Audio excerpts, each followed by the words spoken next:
ताज्या घडामोडी पाहिजेत तर मग सी24 तास या आपल्या YouTube चॅनलला लाईक करा, शेअर करा, सबस्क्राइब करा आणि बेल आयकॉनवरती क्लिक करायला विसरू नका। जलजीवन योजनेचं काम फक्त ठेकेदार आणि अधिकारी यांच्या आर्थिक फायद्यासाठीच आहे का, असा सवाल आंदोलकांनी विचारलाय। वैतरणा धरणामधनं मुंबईला जाणारं पाणी रोखणार असा इशारा एल्गार कष्टकरी संघटनेने दिला होता। आंदोलन करत पाणी रोखण्यात आलं।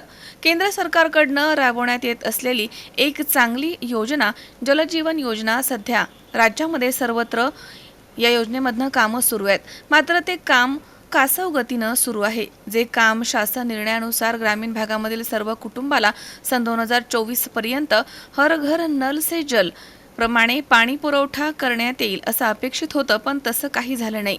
2024 सालापासून एल्गार कष्टकरी संघटनेच्या वतीनं आंदोलन, निवेदन, पत्रव्यवहार करत आहोत। मात्र अधिकारी हे ठेकेदारांना पाठीशी घालतायत।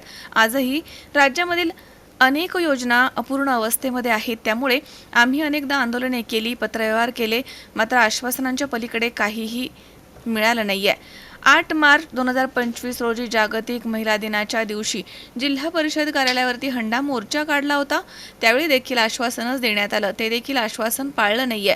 14 एप्रिल रोजी डॉक्टर बाबासाहेब आंबेडकर यांच्या जयंतीचं औचित्य साधून मंत्रालयावरती हंडा मोर्चा काढण्यात आला। त्यावेळी आम्हाला इगतपुरी रेल्वे स्टेशनवरतीच थांबवलं आणि आमच्या मागण्यांच्या बाबत लेखी आश्वासन दिलं।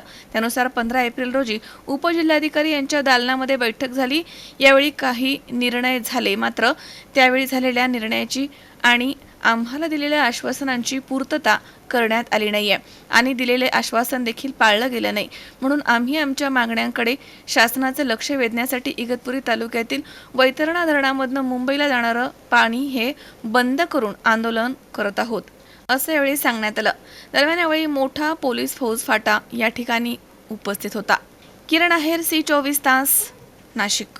ताज्या घडामोडी पाहण्यासाठी सी24 तास या YouTube चॅनलला लाईक करा, शेअर करा, सबस्क्राइब करा आणि बेल आयकॉनवरती क्लिक करायला विसरू नका।